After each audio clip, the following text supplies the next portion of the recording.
योगी आदित्यनाथ की सरकार, उत्तर प्रदेश और उत्तर प्रदेश में मंत्रियों का दर्द। मंत्री कोई पुलिस से परेशान तो कोई अफसरों से, और ये सिलसिला कोई आजकल का तो है नहीं, लंबे समय से ये तमाम शिकायतें आ रही हैं। लेकिन जरा सोचिए, भारतीय जनता पार्टी की सरकार है और भारतीय जनता पार्टी या फिर कि उसके गठबंधन के नेता ही यदि सरकार के तहत काम करने वाले नुमाइंदों से परेशान हो और ये आरोप लगाते रहें बार बार कि ये तमाम अफसर या फिर कि पुलिस के तमाम अधिकारी वो हमारी नहीं सुन रहे, तो फिर इसे क्या कहा जाए? क्या योगी आदित्यनाथ की पकड़ ढीली पड़ गई है प्रशासन पर, या फिर कि ये तमाम मंत्रियों के द्वारा एक अलग तरीके की स्ट्रेटजी है? क्या है इस राजनीति के पीछे, या फिर कि राजनीति उत्तर प्रदेश की अब क्रूर होती जा रही है? धनखड़ का इस्तीफा हम सब ने देखा था। आज की तारीख में जरा इन्हीं सब बातों का विश्लेषण करेंगे कि अगला इस्तीफा कहां से आ सकता है। नमस्कार, मैं स्वप्निल और आप the news launcher Uttar Pradesh Uttarakhand देख रहे हैं। दोस्तों, आपकी स्क्रीन पर जनसत्ता की एक खबर है। खबर क्या, जनसत्ता ने, एक्सप्रेस ग्रुप ने आज एक विश्लेषण किया, तो हमने सोचा कि जरा इसी विश्लेषण को थोड़ा और ब्रॉड कैनवस के साथ आप तक पहुंचाया जाए। आपको एक खबर हमने कल की तारीख में बताई थी। प्रतिभा शुक्ला, योगी सरकार में बाल विकास मंत्री, वो थाने में पहुंची और धरने पर बैठ गई। और धरने पे बैठने का कारण यह रहा कि पुलिस वालों पर यह आरोप कि मंत्री जी की नहीं सुनी जा रही और मंत्री जी के समर्थकों पर गलत तरीके से मुकदमे दर्ज किए जा रहे हैं। 1 घंटे, 2 घंटे, 3 घंटे नहीं, वो 6 घंटे तक लगातार धरने पर बैठी थी। तो दूसरी तरफ आपको बीते दिनों एक खबर बताई थी ए.के. शर्मा साहब की। ए.के. शर्मा साहब ऊर्जा मंत्री, उत्तर प्रदेश सरकार, और इसके साथ ही साथ दिल्ली दरबार के खास यानी कि अमित शाह साहब के खास अधिकारियों के साथ बैठक कर रहे थे शक्ति भवन में। तो कह दिया कि ये कोई दुकान नहीं है, बिजली देनी पड़ेगी, कि पैसा नहीं है तो बिजली नहीं देंगे। दुकान नहीं है, ये कोई प्राइवेट दुकान नहीं है, सरकार है, जनता के लिए है। यही नहीं रुके, यहां तक बोल पड़े कि दरअसल आज की तारीख में लोग सरकार को गालियां दे रहे हैं।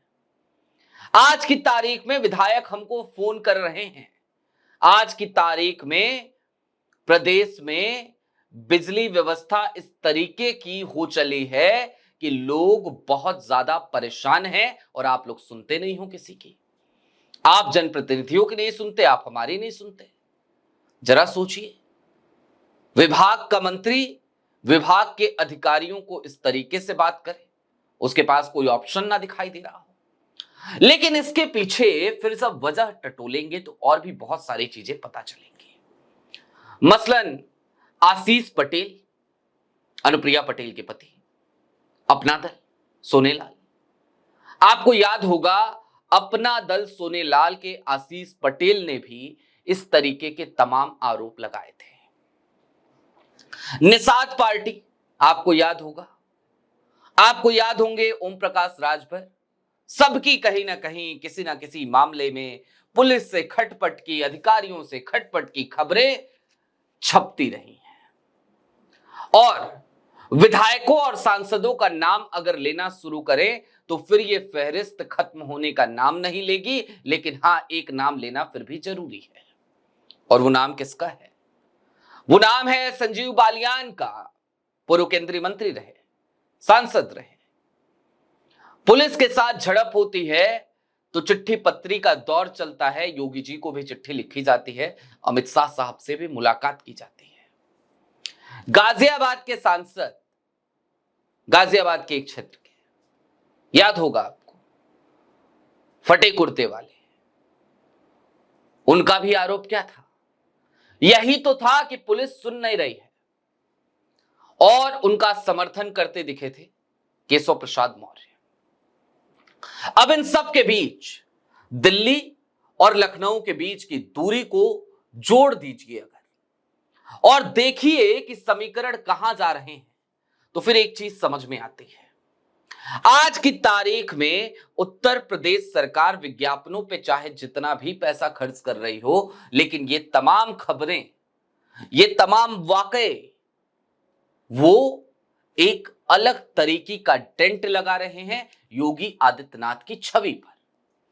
योगी आदित्यनाथ, जिन्हें शुरुआती दिनों में एक कुशल प्रशासक के तौर पर दिखाने की तमाम कोशिशें की गई, योगी आदित्यनाथ जिनको लेकर तमाम लोगों ने तमाम तरीके के दावे किए, लंबे लंबे एडिटोरियल लिखे गए, ना जाने क्या क्या कहा गया टेलीविजन चैनलों पर, जिसे हम गोदी मीडिया कहते हैं, खूब बड़ाई हुई, खूब तारीफें हुई, लेकिन उन्हीं योगी आदित्यनाथ की सरकार आज की तारीख में अपने ही विधायकों, अपने ही नेताओं, अपने ही सांसदों, अपने ही मंत्रियों से इस मामले पे घिरती दिख रही है कि योगी आदित्यनाथ की सरकार में अधिकारी और उत्तर प्रदेश की पुलिस दोनों बेलगाम हो चले हैं।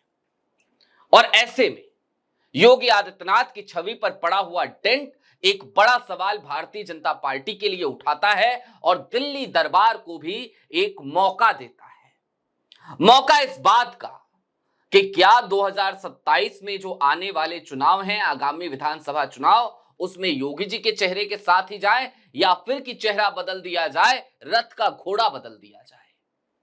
और योगी आदित्यनाथ को इस बात का आभास भी है, क्योंकि योगी आदित्यनाथ खुद इस बात को कई बार दोहरा चुके हैं कि मैं तो काम करते करते अब गोरखपुर की तरफ चले जाना चाहता हूं। यानी कि कुल मिलाकर योगी आदित्यनाथ आज की तारीख में चहुं तरफा घिरे नजर आते हैं।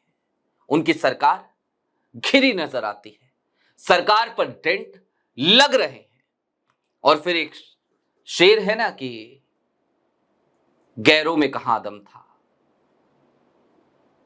हमें तो अपनों ने मारा, गैरों में कहां दम था। हमारी कश्ती वहां डूबी जहां पानी बहुत कम था।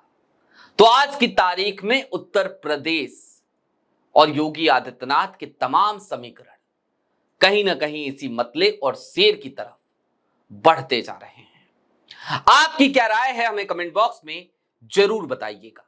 अभी के लिए दीजिए इजाजत। ऐसे ही तमाम अपडेट्स, तमाम डेवलपमेंट्स के लिए जुड़े रहिए the news launcher Uttar Pradesh Uttarakhand के साथ। शुक्रिया।